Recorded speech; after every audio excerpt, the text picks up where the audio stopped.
కని పెంచిన కొడుకులు ఓ ఉత్తరాన్ని పోషించకపోవడంతో పోలీసులు చేరదీసి ఆమెను అనాథాశ్రమానికి తరలించారు.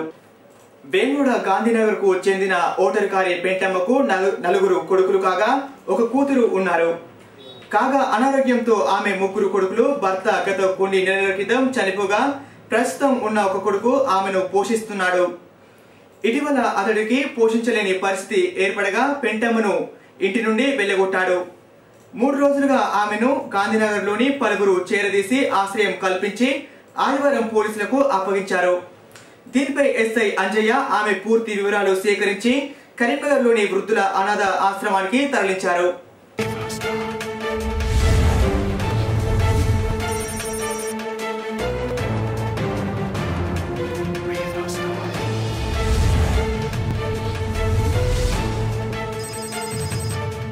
ఈరోజు ఓటార్ గారి పెంటమ్మ అని చెప్పని మోచివాళ్ళు ఆమె ఒక 4 కొడుకులు ఒక కూతురు ఉంది.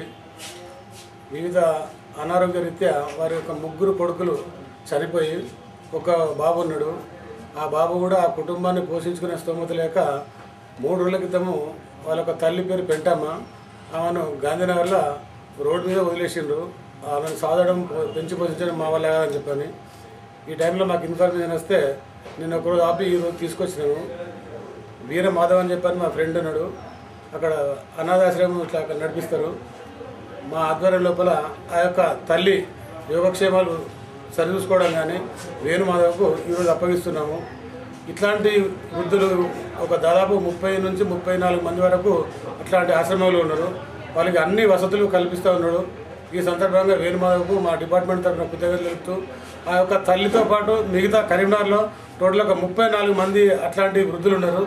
వాళ్ళకి దసరా సంక్రాంతి తర్వాత వారికి అందరూ కూడా వేములవాడ రాజరాజేశ్వర స్వామి దర్శించుకోవడానికి ఆ 34 మందికి కూడా మేము అవకాశం కల్పించి ప్రత్యేక దర్శనం చేయిస్తామని చెప్పని ఈ సందర్భంగా తెలియజేస్తూ వేణుమాధవ్ కూడా మంచి ఇట్లాంటి ఒక సంస్థ నిర్వహించినందుకు డిపార్ట్మెంట్ తరఫున కృతజ్ఞతలు తెలుపుతూ వీరబ్రహ్మేంద్ర అనాథ వృద్ధుల ఆశ్రమం అనే ఎస్ఐ గారు అంజన గారు ఒక అనాథ వృద్ధురాలు ఉన్నదని చెప్పాడు.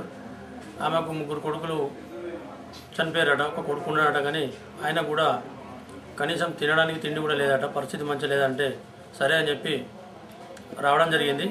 34 మంది దాకా మన ఆశ్రమంలో ఉన్నారు. ఇక ముందు ఎవరైనా ఉంటే నాకు తెలియజేస్తారని చెప్పి